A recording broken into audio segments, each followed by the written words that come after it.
Hello readers, I'm the Avid Reader and today we're reviewing The Silk Roads, written by Peter Frankopan in 2015. So I've read a book previously by this author, which was The New Silk Roads, which talked about how China is taking over the world through economic deals, and the West was being unsuccessful in stopping it and they were split. But before The New Silk Roads, you had The Silk Roads, which was a book written in 2015, and it's a new history of the world, as this book says, so The Silk Roads, a new history of the world. But it has a lot of focus on Western Asia, and it talks a lot about Persia and the Arabic world, and it talks about that until about 500 years ago, this was the most dominant region in the world. So Frankopan states that it is a myth that the West have always been great and dominant. This has only been a thing that started happening in the late 1400s, and it was based on imperialism, according to him. But he argues that it's a myth that was established when the West started to be dominant, that they can trace their lineage back to ancient Rome and ancient Greece, because that doesn't explain the big gap you have, that's, over 1,000 years? And during this period, you've got Asia, which is dominating. So you've got caliphates, you've got the Mongols, you've got Persia, you don't really got Europe. Europe is just a horrible place to live during this period of time. And it's interesting, you can see how things have changed. So back in the day, 1,000 years ago, you know who called people the infidels? Christians. And you know who was tolerant of other people? Muslims. So that's an introduction to the book. But it overturns a lot of myths and idealism people have about the West and disgust people have about the East, because before, until the last 500 years, the East was dominant and much better than the West, but then the West became dominant again. And that's basically the story of this book. So I would say maybe the first half focuses on the dominance of the East, and the second half focuses on the dominance of the West. So a lot of focus on early history, and then a lot of focus on late history, but not that much in the middle necessarily. So it's a 500-page book. Each chapter is the road to something or the road of something. So let's begin. So he basically states that the origin of developed society is Persia, and this is 700 years before Christ. And the Persians were originally quite tolerant of other religions, but later on they've got Zoroastrianism, which is an old religion that's almost gone now. They became intolerant later on and started persecuting people and things like that. So you got these waves of tolerance and then waves of persecution, which happened during these imperial eras. Then you've got, in the 4th century, Alexander the Great of Macedon, king of Macedon, conquering Persia. It's interesting to notice in the antiquity that you had a light touch on the people you had conquered, but then now, in the modern era, when you conquer someone, you massacre them, you treat them horribly. So we can see that in some senses, society was more advanced, and in some places, that's for certain. The Middle East was more advanced, civilized, and developed, you could say, in many ways, 1,000 years ago, or 1,500 years ago. In the 4th century, the capital of Rome is moved to Constantinople, because Rome is quite big previously. It spans from southern Spain to Asia Minor, which is basically Turkey, ancient Turkey, and also parts of North Africa. And you can see in these maps that the center of the world is the Mediterranean, and it includes North Africa, but not the rest of Africa. But the empire starts declining. In the 4th century, the capital is relocated to Constantinople, which is modern-day Istanbul. And on his deathbed, the emperor, Constantine, converts to Christianity, and Rome starts becoming Christianized, and this is the Christianization. And you also see a split early on in Christianity between Asian Christians and European Christians, and there's debates and disagreements in dogma. In the East, it's easier for them, there's more tolerance, they can practice their views, the Christian minorities, while in the West, it's screwed up in the West. And the Western Roman Empire falls apart in the 5th century, and the Eastern Roman Empire is quite weak, or Byzantium, and holds on and completely falls apart in the late 15th century. So the West starts dominating again when Byzantium collapses, so it coincides with that point. Frankopan covers the rise of Islam, so we got Muhammad, the prophet. He actually existed, but if he was the messenger of God, who knows? Muhammad, in the 7th century, eventually started conquering village after village, and he had a pretty intelligent strategy that allowed Muslims to get the gains. So Christians and Jews, I think, were taxed. But he was a lot more lenient on Jews. Of course, apostles, those who converted away from Islam, were killed.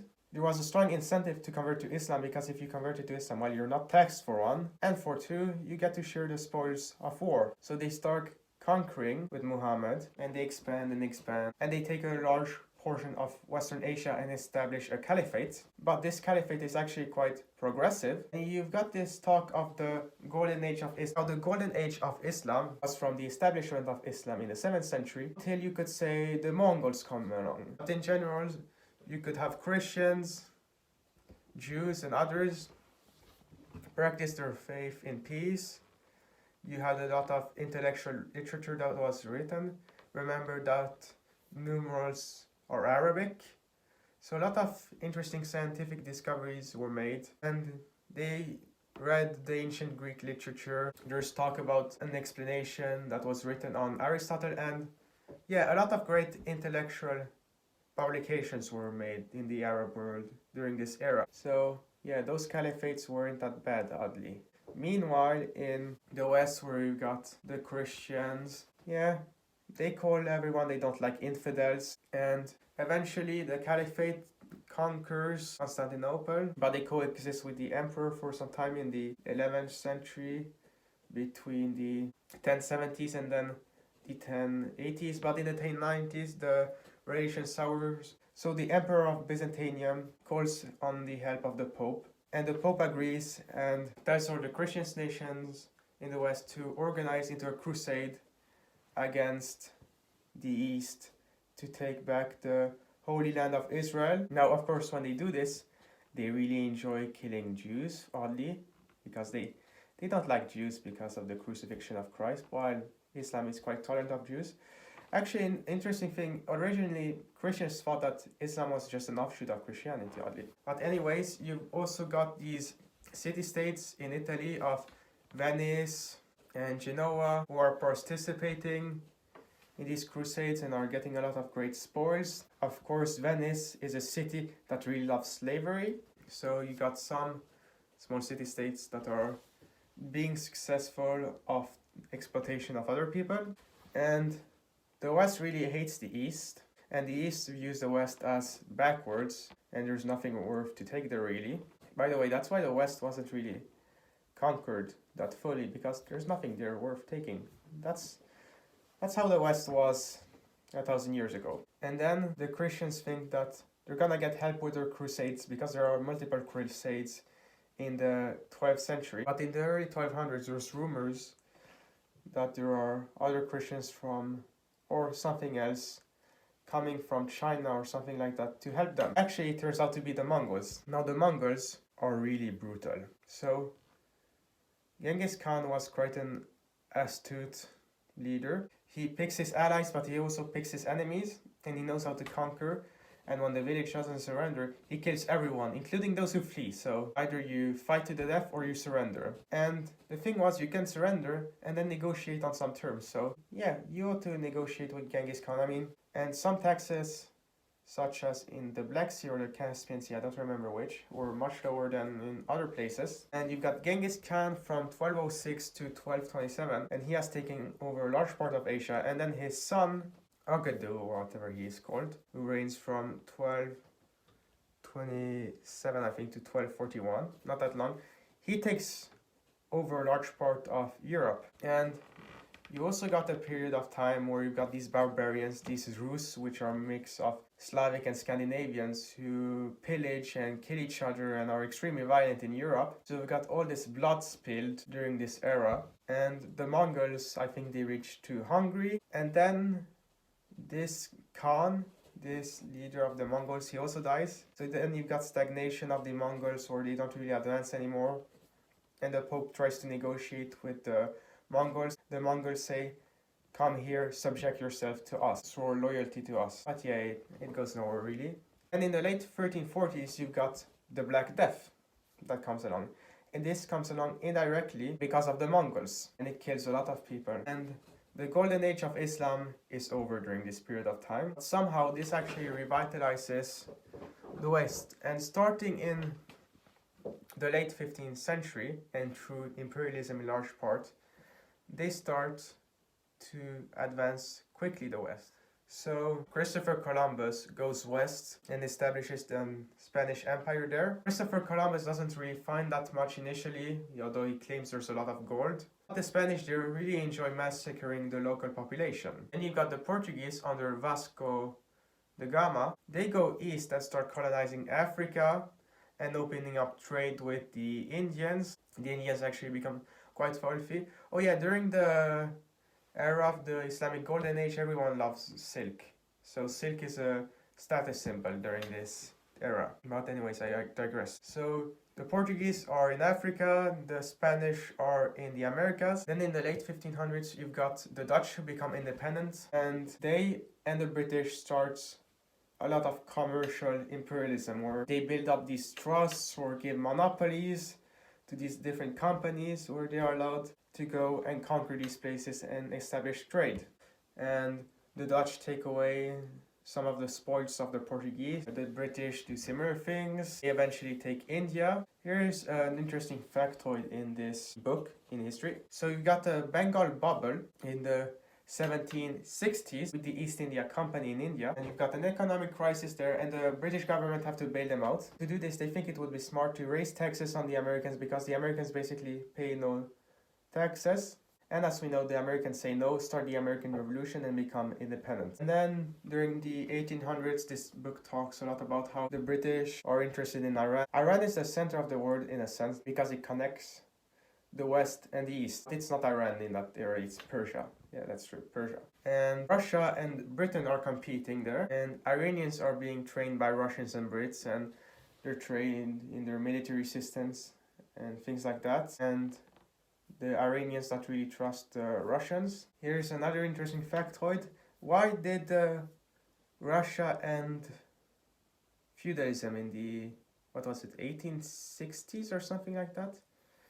It was because of the Crimean War. So really, Crimean War really hurt Russia, Russian Empire, and this forced them to reform, stop feudalism, and the Russian economy was growing quite well in the late 19th century, until World War I. And Britain is afraid of having Russia in Central Asia, in Asia. It's their sphere of interest that Britain and Russia are competing in. So they don't really want to form an alliance with the Germans because of this, and they're afraid that the Russians will do this with the Germans. So the lead up to World War I is just Germany, Britain, Russia being suspicious of each other and being afraid of backstabbing alliances. And Britain really wants to ally itself strongly with Russia against Germany. It wants Russia to divert its attention to the West instead of the East, because in Asia you've got Britain, so they want the Russians to expand westwards, so then they're enemies with Germany. Frankopan disagrees with the fact that the Germans are to blame for World War I. It was just a bunch of suspicions. It's actually a realist perspective, you could say, this author, on a lot of things. It's just the power dynamics, how they work, and that's why you had World War I. And the so-called imperialism attack against Germany, that's just a cover, because a lot of empires like to conquer. And the Germans were allied with the Ottomans. It's weird because the Ottomans previously purchased a lot of things from the British, military equipment, but then they go to war. And the French and the British promised the Arabs that if they rebel against the Ottomans, they will get full independence. This was a lie. And we know because of the Sykes-Picot agreement in the middle of the war that the French and the British just wanted to split the Arab world between themselves. So the Arabs are starting to get used to being lied to. Keep this in mind. This is a thing that Americans and Brits really like to do against the Middle East. There's talk about Churchill in a lot of this. He's involved in a lot of these things. He's quite an important figure in the early 20th century. And we've got Knox Darcy, who finds oil in Iran or Persia in the early 1900s. We've got the Anglo-Iranian Oil Company and all these different petroleum companies in Iran. And eventually they discover oil also in the Arab world. So that becomes very interesting for Western powers like Britain or the United States. So then World War II comes along, and there's both talk about how the Soviets and the Nazis find things in common with the Arabs. First of all, Nazis and Arabs, they don't really like Jews anymore because the Jews are illegally immigrating into Palestine, and Hitler stresses, we have a lot in common and we are both anti-Semitic. And Persia becomes Iran in the 1930s because there's this pseudo-history that Iranian is Aryan, so connections between the Iranians and the Aryan race and weird things like this. And the Soviets are promising independence and that they are willing to support the Arabs if they resist the West. So during World War II, the Brits invade Iran to make sure that there's nothing that happens really. And they do similar things in the Arab world. But World War II basically dissolves the British Empire. And a lot of these countries were formally independent. By the way, Iraq is a country that should not exist. We've had Syria previously, sure, but Iraq was made up of 3 regions who are all culturally distinct, and now they're forced under one regime, so it makes no sense. The Arab world becomes independent, but you've got the West who are trying to control things because it's an important area of interest. The Brits and the Americans bet everything they have on Iran, which would be a big mistake. Have these Muslim countries who start nationalizing things and are dealing with both Soviets and the West. So there are a lot of coups in the Middle East. There's the 1953 coup against Mossadegh. And Mossadegh was the first, you could say, anti-Westerners in the Muslim world. And if you wonder, what do hardcore Islamists like al-Qaeda or secular horrible dictators like Saddam Hussein have in common? Well, they're all anti-Western. But the Iranian leadership isn't that anti-Western. So Reza Pahlavi, the Shah of Iran, he starts governing the place in the 50s, 60s, and 70s. He's quite westernized, but the author points out it's a very unequal society. So you've got, 1,000 families who are controlling, 1,000 or maybe less families controlling things.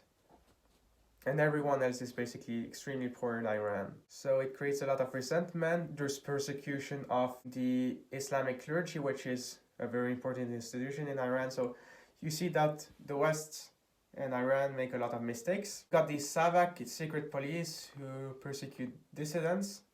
And the author points out, yeah, they talk about totalitarian Soviet Union, but they don't talk about how the United States is fine with backing dictatorships in Pakistan or Iran or in other places. You've got these shifting factions all the time. So you also have the 1956 Suez Crisis, where the Israelis, French, and Brits were considering attacking because Gamal Nasser nationalized the Suez Canal. But the Americans prevent this, but they make sure that it remains open. And America basically sees the Middle East now as its sphere of influence. In the 50s, it takes over Britain as this so-called crypto empire, I could say.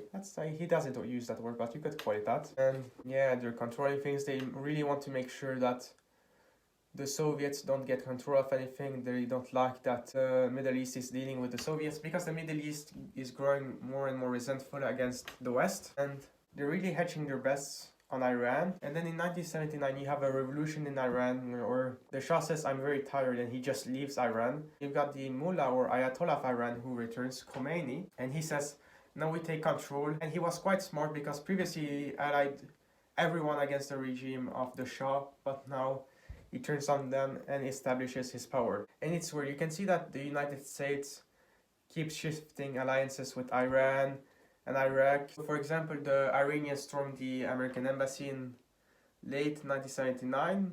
Americans try to rescue it. Isn't possible. A few Americans get killed, soldiers. Eventually, the American diplomats are freed. And you got the Iran-Iraq war between 1980 and 1988. You've got Saddam Hussein, who's come to power now. The West are backing him, because originally he might have lost the war against Iran, because Iran is surprisingly strong, even if they cancel all the military hardware that the Shah's purchased. But the US backs Saddam Hussein, and they start selling under Reagan military equipment illegally to Iran. That's a big scandal, Iran Gate. And here you can see Sudan is like, the West, what are you doing? I thought we were allies.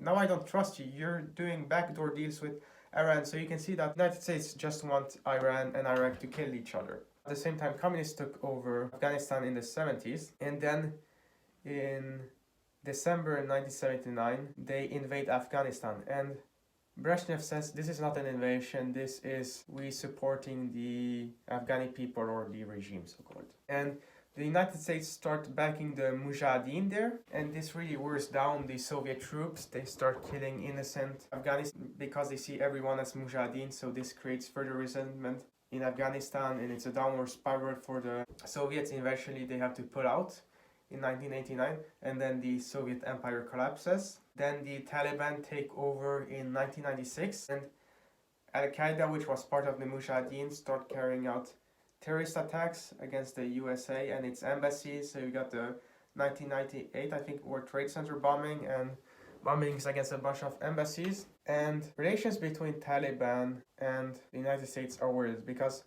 the United States tries to have decent relations, sometimes bad relations, sometimes. But they think in 1998, after these attacks, that it's a smart idea to bomb Afghanistan to try to find al-Qaeda. And this creates resentment among the mullahs of the Taliban in Afghanistan, and they basically say, you're not getting al-Qaeda now. They are honorable guests, and we will make sure that they are not committing a terrorist attack. And then you got 9/11, so 3,000 innocent people die. The Bush administration, they see this as an excuse. Okay, give us al-Qaeda, all the leadership, you give us them now, or we're attacking. And Afghanistan says, no, we are going to consider if they are guilty. Of course we will do something about it, but if there isn't proof, and the Americans provide some false, not reliable proof, the Bush administration, so the USA instead invades Afghanistan, and then it really wants to go after Iraq. There's this axis of evil with North Korea, Iran, Iraq, and it goes after Saddam Hussein, when even the Taliban expressed sorrow